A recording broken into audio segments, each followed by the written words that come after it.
2 Raja-Raja pasal 1. Nabi Elia memberitahukan kematian Ahazia. Sesudah Ahab mati, maka memberontaklah Moab terhadap Israel.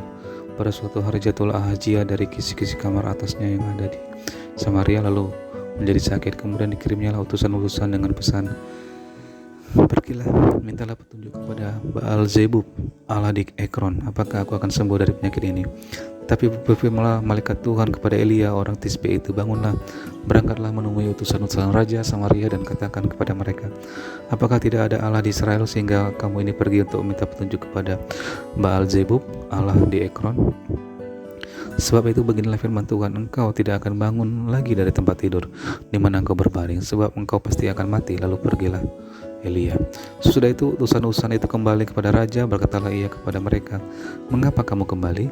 Jawab mereka kepadanya, "Ada seorang datang menemui kami dan berkata kepada kami, pergilah, kembalilah kepada raja yang telah menyuruh kamu dan katakanlah kepadanya, beginilah firman Tuhan,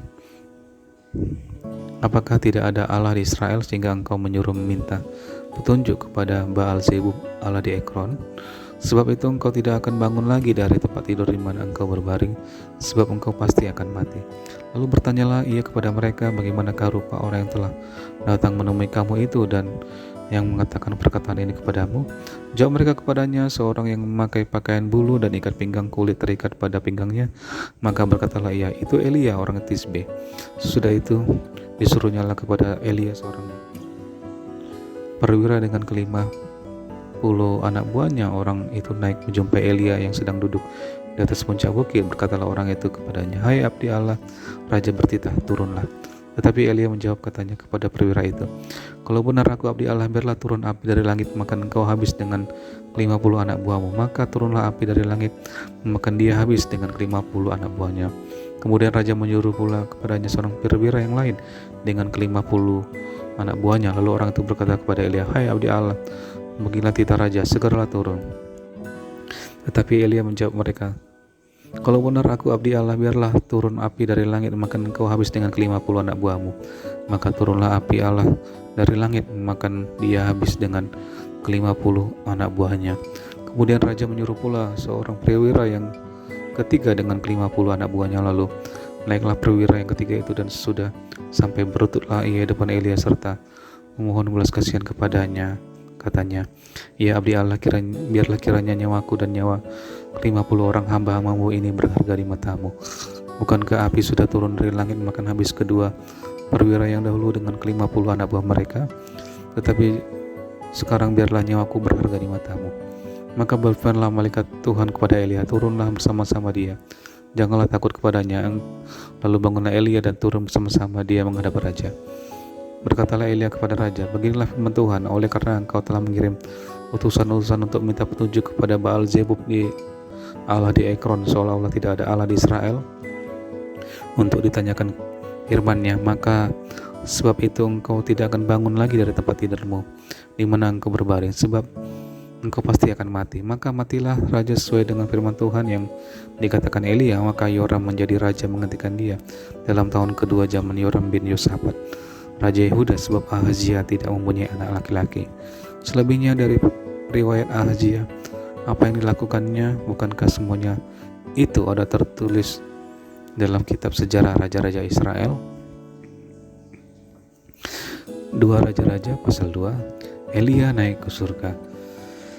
Menjelang saatnya Tuhan hendak menaikkan Elia ke surga dalam angin badai, Elia dan Elisa sedang berjalan dari Gilgal.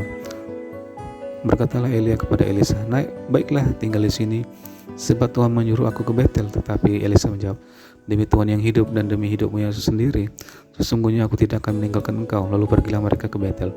Pada waktu itu keluarlah rombongan nabi yang ada di Betel mendapatkan Elisa.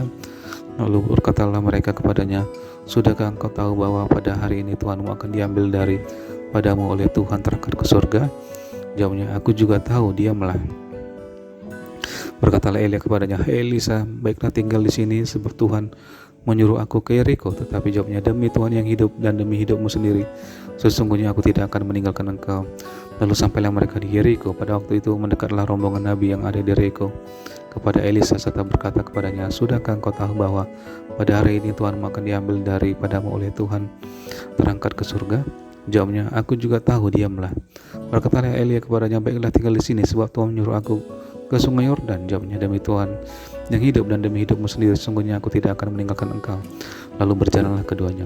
50 orang dari rombongan Nabi itu ikut berjalan, tetapi mereka berdiri memandang dari jauh ketika keduanya berdiri di tepi sungai Yordan. Lalu Elia mengambil jubahnya, digulungnya, dipukulkannya ke atas air itu. Maka terbagilah air itu ke sebelah sini dan ke sebelah sana, sehingga menyeberanglah keduanya dengan berjalan di tanah yang kering. Dan sudah mereka sampai di seberang, berkatalah Elia kepada Elisa, mintalah apa yang hendak kulakukan kepadamu sebelum aku terangkat daripadamu. Jawab Elisa, biarlah kiranya aku mendapat 2 bagian dari rohmu. Berkatalah Elia, yang kau minta itu adalah sukar, tapi jika engkau dapat melihat aku terangkat daripadamu, aku akan terjadi kepadamu seperti yang demikian, dan jika tidak akan terjadi. Sedang mereka berjalan terus sambil berkata-kata, tiba-tiba datanglah kereta berapi dengan kuda berapi, memisahkan keduanya. Lalu naiklah Elia ke surga dalam angin badai.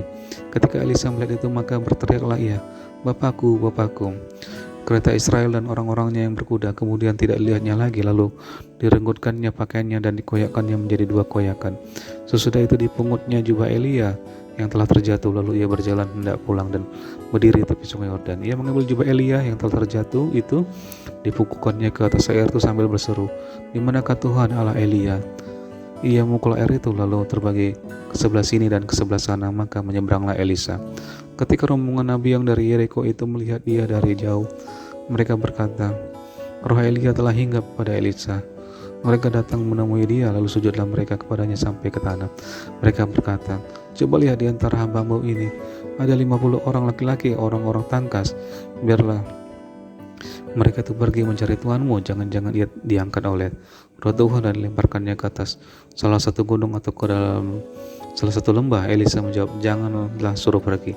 Tetapi ketika mereka mendesak-desak dia sampai memalukan, maka berkatalah ia, suruhlah pergi. Mereka menyuruh 50 orang. Orang-orang ini mencari 3 hari lama, tapi tidak bertemu dengan Elia.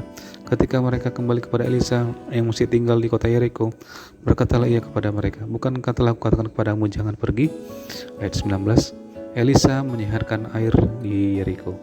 Berkatalah penduduk kota itu kepada Elisa, cobalah lihat, letaknya kota ini baik seperti Tuanku lihat, tetapi airnya tidak baik, dan di negeri ini sering ada keguguran bayi.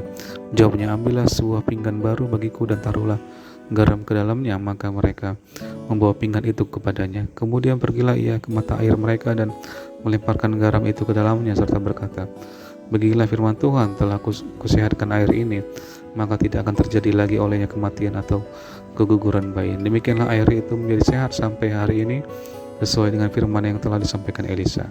Ayat 23. Anak-anak Betel mencemoohkan Elisa.